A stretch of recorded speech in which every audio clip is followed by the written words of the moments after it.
এমন একটা ভয়ের ঘটনা আজকে আমাদের ইউটিউব চ্যানেলে প্রথম তোমরা শুনবে। যেই ঘটনাটা শুনলে আজকে কিন্তু তোমাদের ঘুম হবে না। তোমাদের বলেছিলাম অগ্রিম আমি যে আজকের রাতের ঘটনাটা কেউ মিস করবে না, একদম শুরু থেকে শেষ পর্যন্ত শোনো। উড়িষ্যার একটি হন্টেড হাউস, যে ঘটনাটা তোমাদের সাথে আজকে শেয়ার করব। Welcome back to my channel. সবাইকে বলবো একটা করে লাইক কমেন্ট শেয়ার অবশ্যই করবে, সাথে থেকো। বেশি কথা বলে সময় একদম নষ্ট করবো না, সোজা যাব চলো ঘটনায়। আজকে ঘটনাটা যিনি পাঠান চৌধুরী পরিবার থেকে, আমি দাদাভাই বলেই ওনাকে সমর্থন করব। দাদাভাই বলেন, আমি ডিফেন্সে চাকরি করতাম। রিটায়ার্ড হওয়ার পর আমি দেশের কোন কোণে না আমি গেছি, সর্বস্ব আমার ঘোরা, কিন্তু আমার উড়িষ্যা জায়গাটা এতটা ভালো লাগে। ভেবেছিলাম যে কর্মজীবন থেকে যখন আমি একদম রেস্ট নেব, একদম ঘরে বসে যাব, সেই দিন আমি উড়িষ্যাতেই কোথাও না কোথাও একটা নিজের মতো করে একটা বাড়ি করব, অথবা কোনো না কোনো একটা বাড়ি কিনবো। আর সত্যি কথা বলতে উড়িষ্যায় আমি একটা বাড়ি কিনে ফেলি। তবে এর পেছনে একটু আমাদের যেতে হবে, নালে ঘটনাটা তোমরা বুঝবে না। ঘটনাটা বড় হতে চলেছে, একটাই ঘটনা, কিন্তু প্রচণ্ড ভয় আজকে লাগবে, আগেই বলে দিলাম। দাদাভাই বলেন, আমার পরিবারে আমরা 5 জন, আমার 2 মেয়ে একটি মাত্র ছেলে, আর আমার মিসেস আর আমি, 3 সন্তান, আর আমরা কর্তাগিন্নি, 5 জন পরিবারে রয়েছি। আমাদের এই 5 জনের জীবনে এরকম কোনোদিন একটা মর্মান্তিক, ভয়ঙ্কর, লোমহর্ষক সত্য কিছু ঘটবে, এটা আমি গুণাক্ষরে কোনোদিন টের পেলে তো আমি কিনতামই না। আর সত্যি কথা বলতে আমি বুঝতে পারিনি, কারণ আমি যেইটুনিক ভূত, প্রেত, পিশাচ এইসব বিশ্বাসই করি না। আর হয়তো এসব বিশ্বাস না করার ফলেই আমার সাথে ঘটনাটা ঘটে। কারণ দাদা ভাইয়ের কথা মতো দাদাভাই বলেন, এই যে উড়িষ্যার বাড়িটি আমি কিনি, প্রথমেই বলি বাড়িটির সম্বন্ধে আমি সব জানতাম। সব কিছু জানার সত্ত্বেও কিন্তু আমি বাড়িটা নিজে থেকে বলি যে এই বাড়িটাই আমি কিনবো। কারণ আমার কর্মজীবনে আমি নানা জায়গায় ঘুরেছি, অনেক জায়গায় অনেক লোকের অনেক রকম অভিজ্ঞতা আমি শুনেছি। কোনোদিন সেরকম ভাবে সঠিকভাবে আমি কানে দিইনি। সত্যি কথা বলতে ভূত হচ্ছে আমাদের মনের ভয়। আমরা এটা মনে করি যে ভূত হচ্ছে আমাদের মনের ভয়, আমরা এটাই মনে করি। আর সত্যি কথা বলতে ভূতটা আবার কি, ভূতটা একটা ভয়, আর তো কিছু না। মানুষের থেকে এরকম কেউ কি আছে যে একটা মানুষকে দাঁড়িয়ে ভয় দেখাবে? সে তো আত্মা, যদি হয়েও থাকে থেকেও থাকে, আত্মা তো আছে, কিন্তু সে আর কতদূর কি করবে, আমাদের কি করবে, এইটা ভেবেই আমি কিন্তু উড়িষ্যার একটা ফরেস্টে একটা সুন্দর দোতলা ছোট্ট বাড়ি কিনি। আমি বাড়িটা কেনার পূর্বে জেনেছিলাম, যিনি বাড়ি বিক্রি করেন, এখানে কোনো লোকাচুরি বা মিথ্যে কথা বলবো না, উনি নিজেই বলেছিলেন যে বাড়িটি পুনরায় কিছু ঘটনা আছে। এবার আমি ঘটনাটা বলবো। দাদাভাই বলেন, ম্যাডাম, আমি জানতাম যে ওই বাড়িতে 3 জন মারা যায়, যাদের বাড়ি ছিল। অ্যাকচুয়ালি যারা জমি কিনে বাড়িটা প্রথম করেছিল, তারা 3 জন কিন্তু ওই বাড়িতে সুসাইড করে। প্রথম তাদের ছেলেটি করে, তারপরে মা, তারপর বাবা। একই বাড়িতে 1 বছরের মধ্যে 3 জন মারা যায়। সবকিছু জানা সত্ত্বেও আমি বাড়িটা কিনি, কারণ আমি মনে করেছি, ওই বলে না বাড়িতে চাষ করছি মুরগির, সেই মুরগি যদি আমি না খাই, হয়তো আমি মায়া বা তাদের পুষেছি, প্রত্যেকদিন দেখছি, হয়তো আমার খেতে ইচ্ছা করলো না, বাজারে বিক্রি করলে ওই মুরগিটা কেউ না কেউ তো খাবেই। সেরকম আমি ভেবেছিলাম এই যে বাড়িটির সম্বন্ধে আমি সব কিছু জানি, জেনে শুনে আমি কিনছি, কারণ বাড়িটি যদি আমি না কিনি, নিশ্চয়ই কেউ না কেউ অবশ্যই কিনবে, কেউ না কেউ নিশ্চয়ই থাকবে, তো আমি কিনি না, এতে আর অসুবিধা কোথায়। সেটা ভেবেই বাড়িটা নিয়েছিলাম। বাড়িতে যখন নিলাম, বাড়িতে গেলাম, গিয়ে প্রবেশ করলাম, একদম মনে কোনো রকম সংশয় রাখিনি যে এই বাড়িতে যাদের বাড়ি ছিল, যাদের দাঁড়িয়ে থেকে এই দোতলা বাড়িটা সুন্দর করে গুছিয়ে এক একটা ইট গেঁথে গেঁথে করা, সেই মানুষগুলো এই বাড়িতে সুসাইড করেছে, এইটা কিন্তু মনে ভাবিনি। আর সত্যি কথা বলতে, আমার ওয়াইফকে, আমার 3 সন্তানকে আমি কিন্তু ঘুণাক্ষরেও টের পেতে দিইনি যে এই বাড়িতে 3টে প্রাণ নিজেরাই হারিয়ে ফেলেছে। কাউকে বুঝতে দিইনি। কারণ যদি তারা ভয় পায়, কারণ আমি তো ভয় পাই না, হতে পারে তারা ভয় পাচ্ছে। দাদাভাই বলেন, ম্যাডাম, আমি বাড়িতে গিয়েও প্রবেশ করলাম, বাড়িতে আমি প্রবেশ করলাম, খুব সুন্দরভাবে একটা মাস আমরা সুন্দরভাবে পরিবার নিয়ে সংসার করছি। হঠাৎ একদিন আমার ছেলেটি ছোট, আগে প্রথম মেয়ে, তারপরে দ্বিতীয় সন্তান আমার মেয়ে, তৃতীয় সন্তান আমার ছেলে। ছেলেটি আমাকে বলল, বাবা, এই বাড়িতে আমার না কিরকম একটা লাগে। কখনো কখনো যখন তুমি মা কোথাও যাও, বাড়িতে কেউ থাকে না, হয়তো দিদিরা বাইরে গেছে, পড়তে গেছে, বা কোনো একটা জায়গায় গেছে, আমি যখন বাড়িতে একা থাকি, আমার একটা কিরকম ভয় ভয় লাগে। আমি আমার ছেলেকে বললাম, ভয়? কিসের ভয়? তুমি চৌধুরী পরিবারের ছেলে, তোমার আবার ভয় কিসের?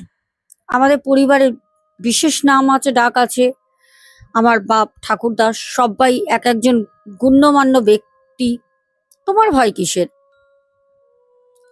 ছেলে বলল, বাবা, জানি না, আমি বাড়িতে একা থাকলে আমার মনে হয় এই বাড়িতে তোমরা না থাকলেও আমাকে অন্য কেউ দেখছে, আমার সাথে কেউ আছে, আমার এই ভয়টাই লাগে। আমার কখনো মনে হয় না যে বাড়িতে আমি একা আছি, মনে হয় ওইদিকে কেউ দাঁড়িয়ে আমাকে দেখছে, কখনো মনে হয় ওই কোণে কেউ দাঁড়িয়ে আমাকে দেখছে, আমার এরকম মনে হয়। কখনো যদি আমি একদম নিচে ডাইনিং প্লেস ওখানে বসে থাকি সোফায়, মনে হয় যেন দোতলার উপরে রেলিং এ দাঁড়িয়ে কেউ দেখছে। একটা খামখেয়ালি আমার মধ্যে কাজ করে বাবা। দেখো বাবা, ভয় নিয়ে মনে কখনো খুঁত খুঁত করে কি বাঁচা যায়? আমি ছেলেকে ধমকে উঠে বললাম, তুমি বাড়ির সব থেকে ছোট, এত বড় বড় কথা আমার ভালো লাগে না, তুমি এইসব কেন বলছো? আজকে তুমি বাড়িতে আসার পর আমি এত টাকা দিয়ে বাড়িটা কিনেছি, আমি এখানে কর্মজীবনে ভেবেছিলাম যে আমি উড়িষ্যাতেই থাকবো, এই বাড়িতে আমি থাকবো একদম শেষ দিন পর্যন্ত। তুমি যদি বাড়িতে এরকম কিছু বলো, তাহলে তোমার 2 দিদি ভয় পাবে, মা ভয় পাবে, কারণ সবাই তোমরা একে একে বেরিয়ে যাও, কখনো আমিও থাকি না, কোনো না কোনো কাজে আমাকে এইদিক ওইদিক, অনেক সময় কলকাতায় আমাকে যেতে হয়, তোমার মা বাড়িতে অনেকটা সময় একা থাকে, তোমার মা তো ভয় পাবে। এইসব কথা যদি নিজেদের মধ্যে তোমরা আলোচনা করো, বাড়িতে এইসব কথা যদি রটাও, তুমি ভয় পাবে। কেন তোমার মনে এগুলো আসছে? যদি কিছু একান্ত তুমি ভয় পাও, তার কোনো সঠিক পরামর্শ ডক্টর দেখাও। হতে পারে তোমার পড়াশোনা নিয়ে, তোমার মানসিক চাপে তুমি এইসব কথা বলছো। তখন তখন আমার ছোট ছেলে আমাকে বলে যে, বাবা, আমার কোনো মানসিক চাপ নেই, আমি তোমাকে যেটা বলছি আমার সাথে সেটা হচ্ছে, তুমি মানো না মানো বাবা, সেটা তোমার ব্যাপার, কিন্তু আমি ভয় পাই, আমার মনে হয় এখানে আমি কেউ না থাকলেও আমি একা নেই, আমার ভয় লাগে। সেদিন আমি ছেলের কথা একদমই কানে দিইনি, কারণ আমি একটাই জিনিস ভেবেছিলাম, সে একা এত বড় বাড়িতে থাকলে ও কখনো কখনো হয় ওরকম, কিন্তু একটা মাস তো ভালো আছি, যদি বাড়িতে কোনো রকম কিছু থাকতো, মানে ভয়ের কোনো কারণ হতো, তাহলে পারে তো 1 মাস কেউ না কেউ আমাকে বলতো, আমারও তো কিছু না কিছু ফিল হতো। এটা তো স্বাভাবিক, এটা ছেলের সম্পূর্ণ ভুল ধারণা, না হলে পারে হয়তো আশেপাশে কিছু বন্ধু হয়েছে, কারোর মুখ থেকে কিছু শুনেছে, সেটাই হয়তো জানতে চাইছে, যেহেতু সত্যিটা আমি জানি। দাদাভাই বলেন, এই কারণে আমি কিন্তু একদম চুপচাপ হয়ে যাই। আস্তে আস্তে কিছুদিন যায়, কিছুদিন পর আমার মেজো মেয়ে আমাকে বলল, বাবা, কালকে মধ্যরাতে আমি ওয়াশরুম যাওয়ার জন্য উঠি, যখন আমি উঠলাম আমার না কিরকম একটা আচমকা একটা হাওয়া লাগলো গায়ে। যখন আমি ওয়াশরুমে গেলাম, জানো বাবা, একটা হাওয়া এরকম ভাবে, মানে আমি ওয়াশরুমের ভিতরে ছিলাম, আমার বাথরুমের যে লকটা মনে হলো যেন কেউ খুলে দিল, কিন্তু আমি ভিতর থেকে লক করেছি, কিন্তু আওয়াজটা পেলাম। হাওয়া কোথা থেকে আসবে বাবা? ঘরের তো সব বন্ধ, হাওয়া তো আসার মতো কোনো জায়গা নেই। কিন্তু বাবা, একটা আওয়াজ হয়, আমি ভয় পাই। খট করে একটা আওয়াজ হয়, যেন মনে হলো ওয়াশরুমের যে শিকলটা থাকে সেটা কেউ টেনে দিল, কিন্তু আমি তো আগেই টেনে দিয়েছি। আমি বললাম যে এগুলো তোমাদের মনের ভুল ধারণা, এগুলো সম্পূর্ণ হয়তো কোনো জায়গায় কোনো না কোনো আশেপাশে বাড়ি আছে, কিন্তু আশেপাশে বাড়ি নেই। আমি আমার মেয়েকে ভুল বোঝাচ্ছি। আমার মেয়ের সাথে সাথে আমাকে ধরিয়ে দিল, বাবা আশেপাশে বাড়ি কোথায়? তুমি তো কিনেছই ফরেস্টের মধ্যে বাড়িটা, আর মোটামুটি 500 কিলোমিটারের মধ্যে, সরি 500 মিটারের মধ্যে কোনো বাড়ি নেই। তাহলে পরে কি করে হয় বাবা? কারোর বাড়িতে আওয়াজ হলে আমার আর রাতের বেলা আওয়াজ পাবো? আমি আমার মেয়েকে বললাম, ঠিক আছে, হয়তো তুমি উঠেছিল, হয়তো তোমার মা উঠেছিল, হতে পারে তোমার মা নিচে ওয়াশরুমে গেছে, হয়তো সেই আওয়াজটা তুমি পেয়েছো। একে একে বড় মেয়ে কিছুদিন পর আমাকে বলল, বাবা সন্ধ্যাবেলা ছাদে গেছিলাম জামা কাপড় তুলে আনার সময়, আচমকাই মায়ের শাড়িটা যখন তুলে ঘুরি, তখন আমি ছাদের মধ্যে একটা কালো ছায়া দেখেছি, একটা কালো ছায়া মূর্তি একজন মহিলার। বাবা ভয় পেয়ে আমি সিঁড়ি দিয়ে নামতে গিয়ে আমার বুড়ো আঙুলটা মুড়িয়ে গেছে, প্রচণ্ড ব্যথা, আঙুলটা সত্যি ফুলেছে দেখলাম। মেয়েকেও বললাম এটা তোমার মনের ভুল ধারণা। এইবার আমার ছেলে, আমার মেজো মেয়ে, আমার বড় মেয়ে, তিনজনকে মনের ভুল ধারণা বোঝাতে গিয়ে এখন আমার নিজের সত্যি সত্যি ধারণা হচ্ছে যে বাড়িটা কিনে কোনো আমি অপরাধ করে বসিনি তো? আদৌ সত্যি সত্যি কিছু ওদের সাথে ঘটছে না তো? একজন ভুল বলতে পারে, দুজনের সাথে ভুল হতে পারে, কিন্তু তিনজন, আমার ছোট ছেলে, মেজো মেয়ে, বড় মেয়েও, তাও আমি চুপচাপ রয়েছি। কারণ আমি এমনভাবে নিজেকে বোঝাচ্ছি যে এটা ওদের সত্যি সত্যি ভুল ধারণা, হতেই পারে না, হতেই পারে না।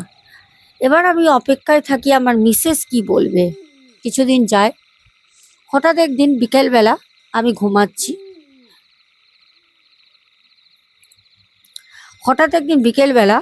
ঘুমাচ্ছি, আমার মিসেস আমাকে এসে ডাকলো, এই ওঠো তো, তাড়াতাড়ি ওঠো, ঘুম থেকে ওঠো। আমি উঠে বললাম, হ্যাঁ কি হয়েছে?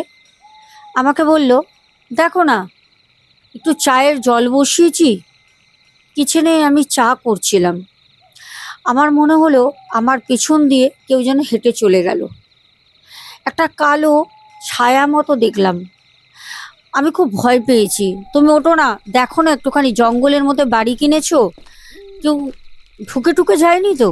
আমি বললাম, কে ঢুকবে? আমি ভাবছি যে সত্যি ওদের সাথে কি এগুলো হচ্ছে, নাকি ওরা কিছু জানতে পেরেছে তাই আমার মুখ থেকে শোনার চেষ্টা করছে। আমি তড়িঘড়ি করে উঠে উপর থেকে নিচ প্রত্যেকটা ঘরের লাইট অন করে, এমনকি ছাদে আমার 3 সন্তানকে নিয়ে পুরো ঘর সার্চ করলাম, কেউ কিচ্ছু কোথাও নেই। তখন 4জন, মানে আমার 3 সন্তান, আমার মিসেস, 4জনে আমাকে বলল, এই ঘরটার মধ্যে না কেমন একটা লাগে, আমি ঠিক সেফ মনে করি না। ছোট ছেলে বলল, আমি তো প্রথমেই বাবা তোমাকে বলেছিলাম, তুমি আমার কথাটা গ্রাহ্য করোনি, আজকে তোমাকে সবাই কিন্তু একই কথা বলছে বাবা, এবার তুমি কি বলবে? আমি তখন বললাম, আমি তোদের কথা বিশ্বাস করি না, যতদিন আমার সাথে কোনো কিছু না ঘটবে আমি বিশ্বাস করব না।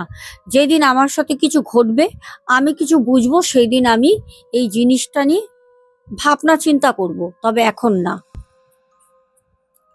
এই কথাটা বলার পর বেশি দিন আমাকে অপেক্ষা করতে হয়নি, খুব তাড়াতাড়ি এর উত্তর আমি পেয়ে গেছিলাম। সেটা হচ্ছে, যেদিনকে আমি সন্ধ্যাবেলা চা খাই, আমার মিসেস, আমার 3 সন্তানকে আমি এই কথা বলি। সেই দিন যখন আমি আমার রুমে তাড়াতাড়ি আমি ডিনার কমপ্লিট করি, তখন আমার মিসেস, আমার 3 সন্তান ওরা একটু দেরি করে খায়। আমি একটু তাড়াতাড়ি খেয়ে যখন আমি আমার রুমে শুয়ে থাকি, তখন আনুমানিক 9:30 বাজে। আমার 3 সন্তান আর আমার মিসেস হয়তো তখন ডিনার করছে। হঠাৎ আমার রুমে প্রথমে একটা শব্দ হলো, ঠিক এই রকম আমি দেখাচ্ছি। ঠিক এরকম কেউ যেন আমার রুমের দরজাটায় নখ দিয়ে 4 বার আওয়াজ করলো, 3টে আঙুল দিয়ে। আমি সজাগ হয়ে সাথে সাথে দরজার দিকে তাকালাম যে কি ব্যাপার, দরজার ভেতর দিকে আওয়াজ হয়েছে। আমি যে রুমে শুয়ে রয়েছি, রুমের ভেতর দিয়ে কেউ আওয়াজ করেছে, বাইরে দিয়ে না, দরজাটায়। আমি তাকিয়ে রইলাম। তখন আমার মনে কোথাও একটা ভয় ভয় হালকা কাজ করছে। আমি, কে ওখানে, কে? আমাকে ভয় দেখানোর চেষ্টা করে কোনো লাভ নেই। আমি ভাবলাম ওরা যেহেতু ভয় পাচ্ছে আর আমি যেহেতু কথাটা বলেছি, হয়তো আমার সন্তানরা বা আমার মিসেস হয়তো করছে, কিন্তু এটা তো ভিতর থেকে হচ্ছে, আমার রুম থেকে, বাইরে দিয়ে তো না। তাহলে ওরা ভয়টা কি করে দেখাবে? যাই হোক, আমি না চুপচাপ ওই দিকে তাকিয়ে দরজার দিকে চুপচাপ শুয়ে রয়েছি, মাথায় হাতটা দিয়ে। একটা সময় আমি ভালো করে বুঝতে পারলাম, আমার যে রুমে আমি শুয়ে আছি, রাত তখন প্রায় 9:30 কি 9:45 হবে। আমার মিসেসও আসেনি, রীতিমতো টিভি অন আছে নিচে, মানে ওরা নিচের রুমে রয়েছে, আমি উপরে আছি। আমার রুমে একটা বিটকেল পচা আষ্টে গন্ধ পুরো রুমটা ভরে গেল। পুরো রুমটা একটা পচা গন্ধে ম ম করছে। আমি অক অক করে, মানে আমার সাথে সাথে এত গা গোলাতে শুরু করলো, আমি তড়িঘড়ি করে দরজা খুলে আমার ঘরের পাশেই একটা ওয়াশরুম আছে, সেই ওয়াশরুমে গিয়ে আমি কিছুটা সময় দাঁড়ালাম। তবে বমি টমি আমার হয়নি, চোখে মুখে জল দিয়ে আমি উপরে দাঁড়িয়ে আছি। আমার মিসেস আমাকে নিচ থেকে দেখে বলল, কি হলো, তুমি দাঁড়িয়ে রয়েছো কেন? শুয়ে পড়ো, যাও, রাত করো না। তোমার তো সকাল সকাল উঠে একটুখানি মর্নিং ওয়াক করতে যাও, আবার দাঁড়িয়ে রয়েছো কেন? আমাদের তো সময় হয় না, যাও, আমি শুচ্ছি গিয়ে। আমি বললাম, না, একটু উপরে আসবে। আমার মিসেস কিছু হয়তো বুঝতে পেরেছে। আমার মিসেস আস্তে আস্তে, সাথে দেখলাম আমার 3 সন্তান ওরা উঠছে মায়ের পেছনে পেছনে সিঁড়ি ধরে। সবাই বললো, কি হয়েছে বাবা, তোমাকে এরকম আতঙ্কিত বিভ্রান্ত লাগছে? আমি আমার মিসেসকে বললাম, একটু রুমে চলো তো, তোরাও আয়। সবাই ঢুকলো। রুমে প্রবেশ করতে করতেই সবাই, তোমার ঘরে কি বিচ্ছিরি পচা দুর্গন্ধ একটা আসছে। গন্ধটা সবাই পাচ্ছে, কিন্তু আমার বেডরুমে না কোনো খাবার আছে, না কোনো ফল আছে, কোনো ফ্রিজও নেই যে কোনো রকম পচা দুর্গন্ধ বেরোবে, কিন্তু বের হচ্ছে। আমার মিসেস সাথে সাথে দরজা জানলাগুলো খুলে দিয়ে, ব্যালকনি আছে, ব্যালকনির যেটা গেট থাকে খুলে দিয়ে বলল, কি ব্যাপার গো, এত পচা দুর্গন্ধ রুমের মধ্যে, কি ব্যাপার? আমি বললাম, হঠাৎ যেন বলেই ফেললাম, এরকম আমি শুয়েছিলাম, 3টে আঙুল দিয়ে 4 বার রুমের ভিতর দিয়েই মনে হলো কেউ দরজায় টোকা দিচ্ছে। আমি তাকালাম, কিছুক্ষণ পর আমি কে করে বললাম, ভাবলাম তোমরা হয়তো আমাকে ভয় দেখাচ্ছ। তারপরই একটা পচা আষ্টে দুর্গন্ধ বার হতে শুরু হলো জানো। তখন আমাকে আমার মিসেস, আমার 3 সন্তান বলল, তোমায় বলেছিলাম না বাবা, এই ঘরটা ভালো না, এই ঘরে এমন কিছু আছে। বড় মেয়ে বলল, বাবা, সেদিনকে ছাদে আমি মায়ের কাপড় তুলতে গিয়ে সত্যি বাবা, বিশ্বাস করো, আমি কাউকে দেখেছিলাম, একটা শ্যাডো। 4 জনেই আমরা তখন, মানে কথাটা মানছি, ওরা তো 4 জন মানছিলই, এখন আমাকে নিয়ে 5 জন, আমরা 5 জনই কথাটা কিন্তু এখন সবাই স্বীকার করছি যে হ্যাঁ, এখানে কিছু একটা ভয়ের কারণ আছে। আর আমি কেন মানলাম দাদাভাই বলেন, সেদিনকেই বিকেলবেলা মানে ইভিনিংয়ে আমি কিন্তু চ্যালেঞ্জ করেছিলাম যে যখন আমি নিজে থেকে কিছু বুঝবো তখনই আমি বিশ্বাস করব। আর সেটা আমি খুব তাড়াতাড়ি কিন্তু বুঝে গেলাম। আমাকে বুঝিয়ে দিল যারা ওই বাড়িতে আছে। তখন আমি ভাবছি যে এবার আমি কি করব।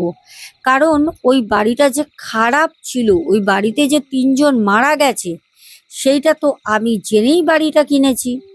আমার কাছে তো কিছু না জানা ছিল না।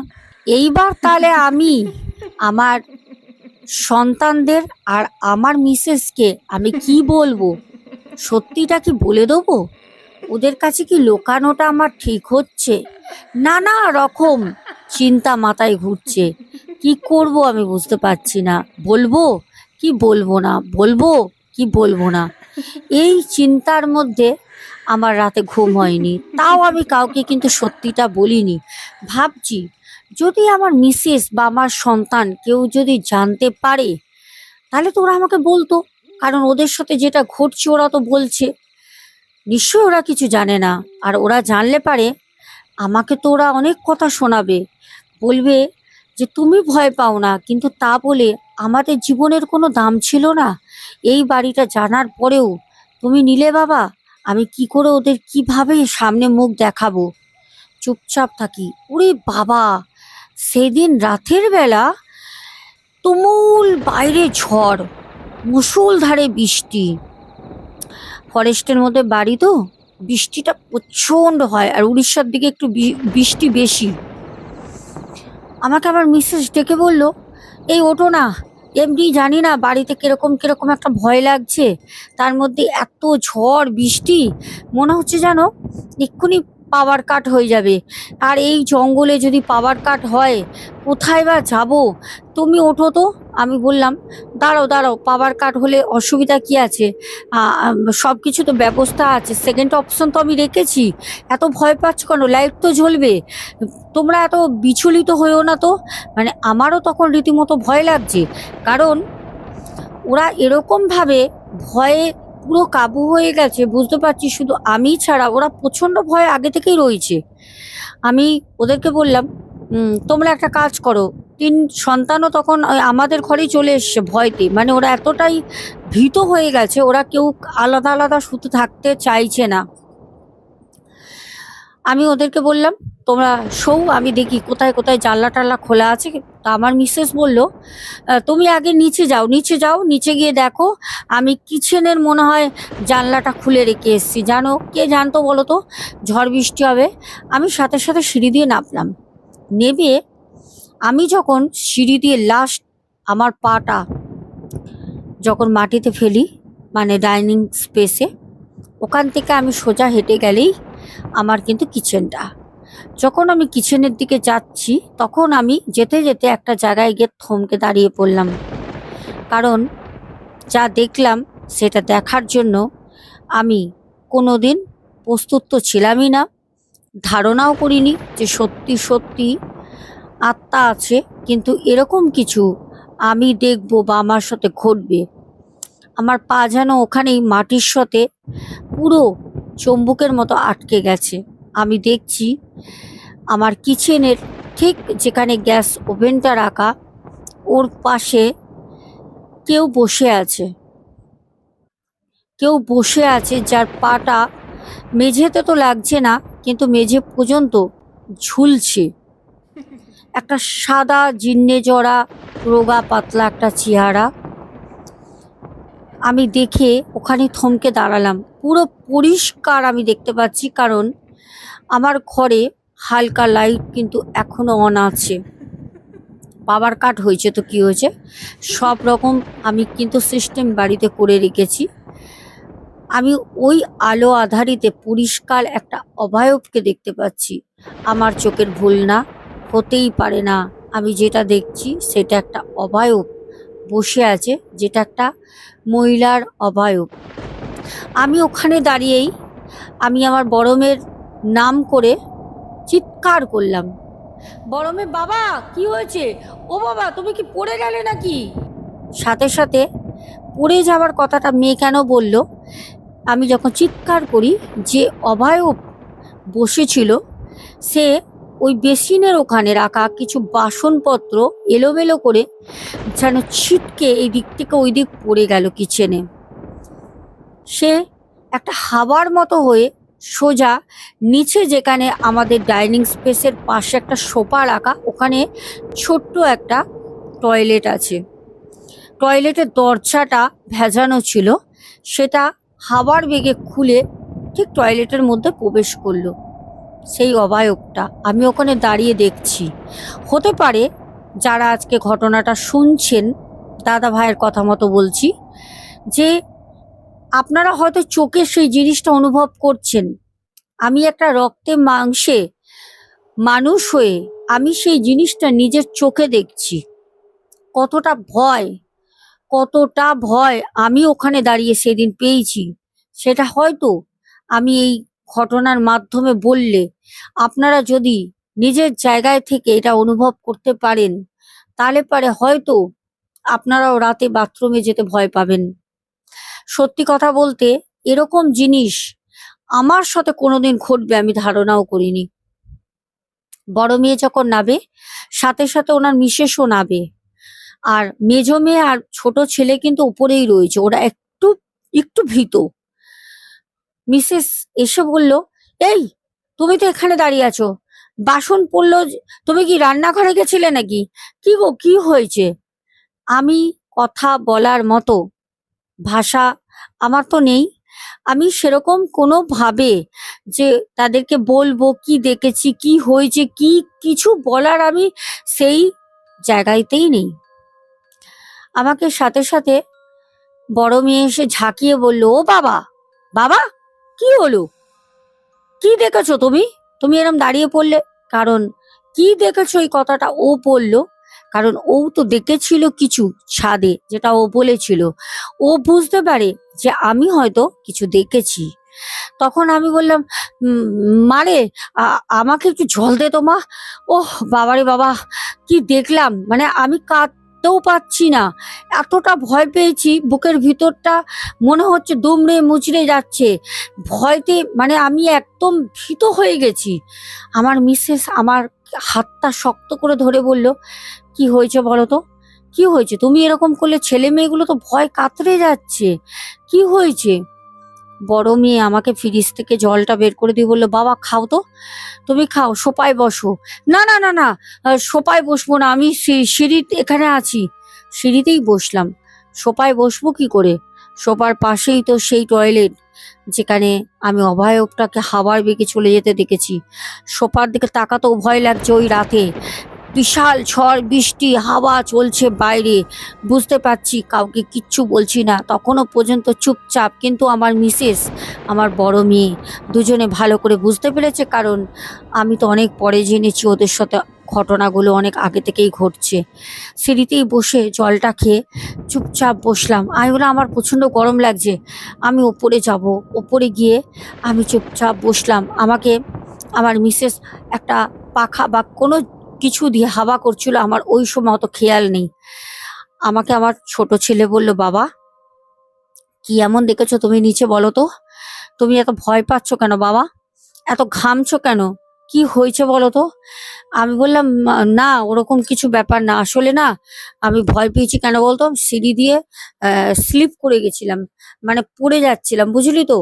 তখন আমার বড় মেয়ে বললো, বাবা তুমি সিঁড়ি দিয়ে পড়ে যাচ্ছিলে তো ওই বাসনের আওয়াজগুলো কোথা দিয়ে হলো? সত্যি করে বলো বাবা, তুমি কাউকে দেখেছো না? রান্নাঘরে কেউ ছিল? তখন আমি আমার মিসেসকে ধরে কেঁদে ফেলি।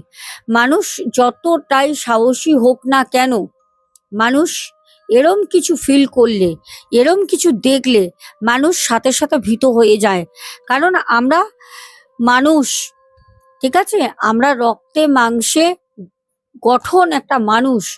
আমাদের সাহস যতটাই থাক, একটা জায়গায় এরকম কিছু দেখলে, যেই বাড়িতে 5টা প্রাণী থাকে, সেখানে সাদা একটা অবয়ব যাকে হাওয়ার বেগে ছুটে চলে যেতে দেখছে, একটা বাথরুমের ভিতর চলে গেল, সে নিজের চোখে খুদ দেখেছে, বসে থাকতে পা দুলাতে, সে ভুলবে কি করে?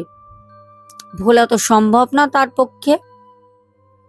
ওই মুহূর্তে মেঝো মেয়ে বলল, বাবা আমরা এখানে আর থাকবো না বাবা, তুমি যা করো করো বাবা, আমরা এখানে থাকবো না। এরকম ভয় ভয় কি বাঁচা যায় বাবা, বলো তো? তুমি যা একটা ব্যবস্থা করো। আমি তখন বললাম, দাঁড়া, ভয় পাস না, আমি দেখছি, কিছু তো একটা করতে হবে, ভয় পেলে হবে না, বুঝলি? দাঁড়া, তোরা আজকে রাতে এখানেই শো। একটা ঘরের মধ্যে আমরা সবাই রাত কাটালাম। ভোর হলো, পাঁচজনেই আমরা একদম রেডি হলাম। আমাকে বড় মেয়ে বললো, বাবা সারা রাত ঘুমাইনি, শরীর প্রচন্ড টায়ার্ড লাগছে, কোথায় যাবে বাবা? আমি বললাম, তোরা দুদিনের জন্য জামা কাপড় গোছা, তো দুদিনের জন্য জামা কাপড় গোছা, আর একটুখানি তাড়াতাড়ি রেডি হ তোরা, ঠিক আছে? বেরোবো, আমাদের গাড়ি আছে, আমরা গাড়ি নিয়ে, বাবাই ড্রাইভ করেন, আমার ভাইও পারে, তবে ভাই রাস্তায় অতটা নেয় না।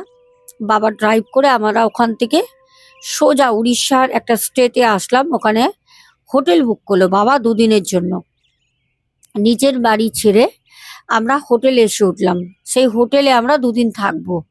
আমরা তখনও জানি না, যখন রাস্তা দিয়ে আসছি, কোথায় যাব। বাবা কিচ্ছু বলেননি। যখন হোটেলের সামনে বাবা আসলেন, বাবা বললো, দুদিন আমরা এই হোটেলে থাকবো। দেখছি, কারণ ওই বাড়িতে থেকে আর ওই বাড়িতে এইসব আলোচনা করার মতো সত্যি কোনো কারণই ছিল না, কারণ হয়তো বেরোতে পারতাম না। আমরা এখানে থাকবো, আমি দেখছি কি করা যায়। তো যেই হোটেলে ছিলাম ওখান থেকে 1.5 ঘন্টা বা 1.25 ঘন্টা লাগে আমাদের বাড়ি যেতে। বাবা ওখানে থেকে, বাবার অনেক ওখানে বন্ধু বান্ধব ছিল, কারণ বাবা ওখানে অনেক বছর ধরে চাকরি করেছেন, অনেক বাবার পরিচয়ের লোকজন আছে, পরিচিত যারা। বাবা তাদের সাহায্য নিয়ে একজন ওখানের মানে তান্ত্রিক বা ওঝা বড় মাপের একজনের সাথে, উড়িষ্যার ওইদিকে অনেক আছে এরকম, হ্যাঁ, যোগাযোগ করে বাবা তাকে নিয়ে পরের দিন বাবা যায় বাড়িতে। বাবা বাড়িতে গিয়ে কাজ টাজ করে, কি করে দিয়ে আসেন আমরা ঠিক সঠিক জানি না, বাবা ওসব জানায়নি। বাবা সত্যি কথা বলতে আমাদের কোনো কিছু জানায়নি। খুব চিন্তা করছি, বাবাকে ফোন করছি, বাবা তুমি বাড়ি কখন আসবে? ও বাবা, বাবা বাড়ি আসো, বাবা কি হচ্ছে ওখানে, কি শুনলে, কি জানলে? বাবা বললাম, সব গিয়ে বলবো, চিন্তা করিস না। বাবা ফিরলেন যখন, বাবাকে বললাম, বাবা কি হয়েছে? বাবা বললো, দেখ, বাড়িতে যাকে নিয়ে গেছিলাম উনি খুব ভালো মানুষ। বাবার 2-3 জন ওখানে থাকাকালীন যে পরিচিত মানুষগুলো ছিল, বন্ধু, বাবার সাথে তারা গিয়েছিলেন। বললো ওই বাড়ি বন্ধন করে দিয়েছে, তবে আমাদেরকে আরো 7 দিন হোটেলেই থাকতে হবে, তারপর কিন্তু আমরা বাড়ি ঢুকবো। 7 দিন আমরা বাড়ি যাব না। ভালো কথা, 7 দিন আমরা হোটেলে ভালো রয়েছি, খাচ্ছি দাচ্ছি, ভালো রয়েছি। 6 দিনের দিন আমাদের মনে সবার চাপা একটা ভয়, মন খারাপ, কারণ আমাদেরকে আবার বাড়িতে যেতে হবে। ভয় তো কাজ করবেই, ভয় লাগছে। যখন 7 দিনের দিন, সেই দিন আমরা বাড়ি যাই। বাড়ি যাওয়ার পর আমরা মাসখানেক একদম ভালো থাকি। 1 মাস পর আবার সেম আমরা দেখতে পাচ্ছি, আমি, আমার মা, আমার বাবা, মানে আমরা তিন, মানে এটা হচ্ছে ওনার বড় মেয়ের কথা মতো, মানে আমরা 3 ভাই বোন, সাথে বাবা মা, আমরা সবাই বসে টিভি দেখছি। আমাদের সামনে দিয়ে একটা অবায়ব হেঁটে চলে গেল, একদম সামনে দিয়ে আমাদের চলে গেল। আমরা ওখানে বসে সবাই টিভি দেখছি। সন্ধ্যা 6:30 থেকে 7টা বাজে। আর সেই অবায়বকে যেতে শুধু আমি একা না, আমরা সবাই দেখলাম, বাড়ির আমরা সবাই দেখলাম যে অবায়বটা আমাদের সামনে দিয়ে চলে গেল। আমার বাবা সাথে সাথে উঠে ফোন করলো, যিনি গেছিলেন ওনাকে ফোন করে বললেন, দেখুন এরকম বাড়িতে এক্ষুনি আমাদের সাথে এরকম একটা ঘটনা ঘটলো। তাহলে কি যারা ছিল তারা কি এখনো এখানে রয়েছে? তখন উনি বললেন, আমি যা করে দিয়েছি, কোনো জায়গার কোনো তান্ত্রিক, কোনো ওঝা, কারোর বাপের ক্ষমতা নেই আপনার বাড়িতে আর কোনো রকম কাজ করবে। আপনি ওই বাড়ি ত্যাগ করুন, নয় বিক্রি করেন, না ছেড়ে বেরিয়ে যান, কোনো উপায় নেই। আমার বাবা সাথে সাথে অনেকটা ভেঙে পড়ে, কারণ একটা বাড়ি কে না, বাবার একটা স্বপ্ন ছিল বাবা উড়িষ্যায় থাকবে, কারণ ওনার বড় মেয়ে আমার সাথে কথা বলেছেন, এই কথাগুলো পরে বলেছেন। আমার বাবা ওখান থেকে যখন বিক্রি তো করতে পারিনি, আজও ওই বাড়ি বিক্রি হয়নি। ওখান থেকে যখন আমরা অন্য একটা স্টেটে চলে যাই, উড়িষ্যার মধ্যে, ওই জায়গাটা পুরো ত্যাগ করি আমরা। ওরকমই আজও পড়ে রয়েছে বাড়িটা। কিন্তু আমার বাবা পুরো বিছানায় শয্যাশায়ী হয়ে গেল।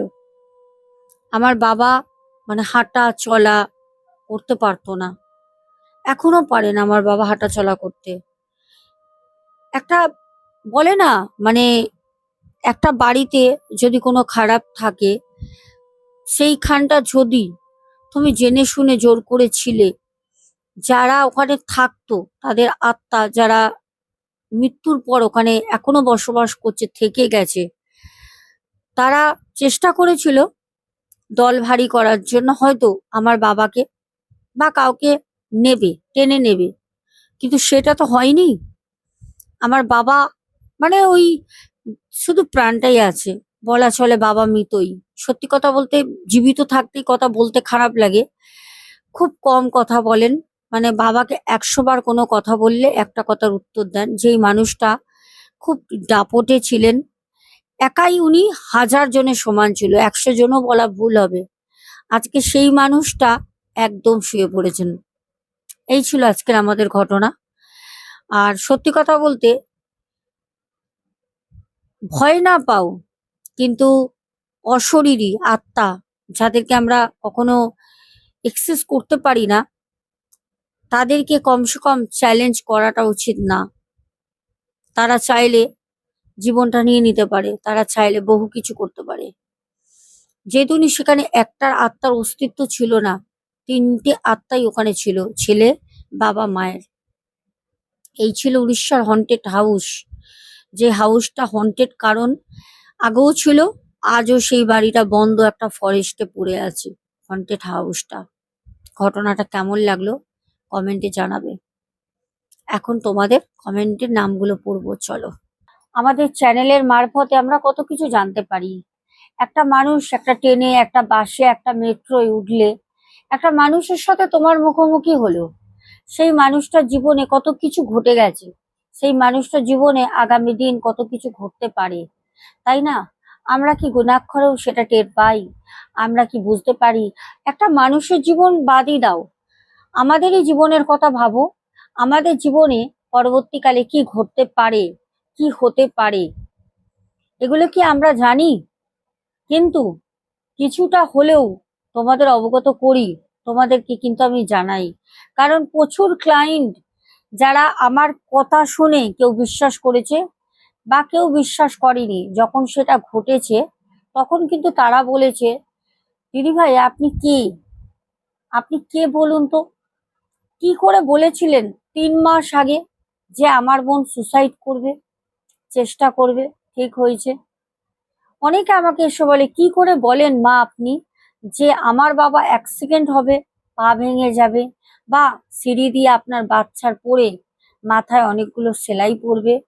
আমি বলতে পারি, কিন্তু আমি মানুষ দেখেও, আমি কিছুদিন আগেকারের একটা ঘটনা ছোট্ট করে বলছি। আমি এক জায়গায় গিয়েছিলাম, সেই মহিলাটি এমন ভাবে নিজেকে প্রেজেন্ট করছিল আমার সামনে, উনি এত ভালো, ওনার মতো সহৃদয় কোনো ব্যক্তি হয় না। কিন্তু আসলেও সেই মহিলা একদমই ভালো মানুষ না।